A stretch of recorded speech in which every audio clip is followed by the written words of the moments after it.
Okay, this is a VW engine that almost a year ago we started tearing apart with the intent of turning a single port into a dual port, and added this exhaust system and converted the engine to a full flow oil filter system. We had this started last night and made a video about that. I thought I'd walk around and explain the test setup here and a little more about what was done on the engine. So here's my test setup. I've got a hollow transaxle attached to the motor and a starter and the necessary wiring to make that work. A couple of switches on the ground there. One is off, on, and start switch, and the other is off and on for this electric fuel pump that I use to prime the engine. The gas tank is about 20 feet away at the end of a long hose.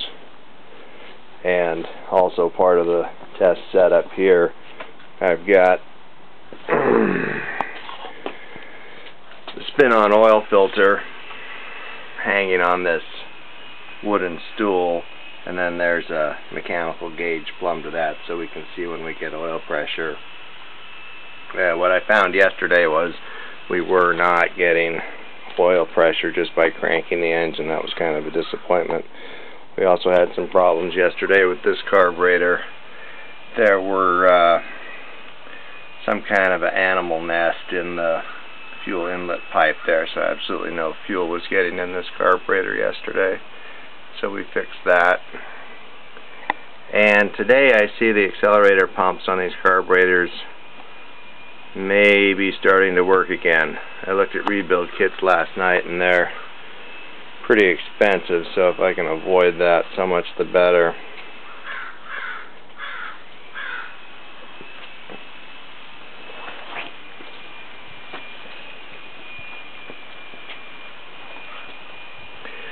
Had to turn the coil sideways there with that aluminum bracket to clear the carburetor linkage, and those rags are stuffed into the fresh air heater system just so the cooling air doesn't escape. Nothing really special about this exhaust system. It's one that I ran before and then stashed in the backyard for a long time. I've never run this muffler before though. Stuck with the generator just to be whimsical. I ran this engine in the car with the generator before and just thought I'd stick to that. Added an aluminum pulley on the front. Another part that just happened to be lying around. On that note, the engine again was converted from a single port to a dual port using some heads that I don't really remember where I got them, and they didn't exactly match. Had a set of pistons and cylinders given to me by a college buddy. It was part of his senior project. They didn't have very much time on them. Unfortunately, I cracked one of the cylinders, having it shortened, so I had to buy another set, and so one cylinder is new, and then 3 cylinders and 4 pistons are out of that college project from 30 years ago. And what else went wrong? I got one of the cylinder heads fly cut. It looked like it had a rough surface, and frankly the job did not turn out that good. I don't think it got any less rough of a surface, and so much metal was taken off that to reduce the compression ratio to match the other side, I had to remove a lot of metal with the die grinder from the combustion chamber, and that's all on this side of the engine.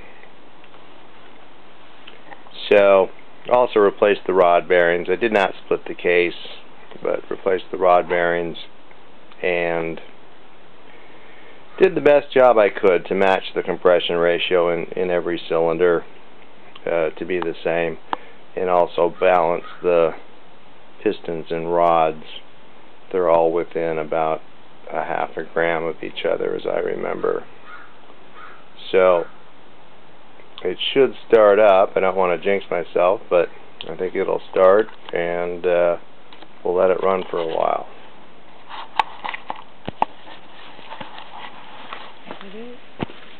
Tight though.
So I think every time we run it, it was about the 5th or 6th time, it just gets better.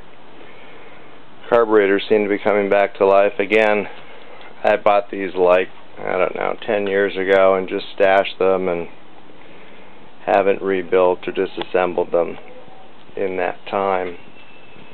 But they seem to be working better and better. The accelerator pump seems to be coming to life. I guess I should have included some live video of the oil pressure gauge there. I don't think it's worth going back and starting the engine for. So, knock on wood, I think it's ready to put in the car. I mean, it seems to run well enough to be drivable. That's all for now. Thank you.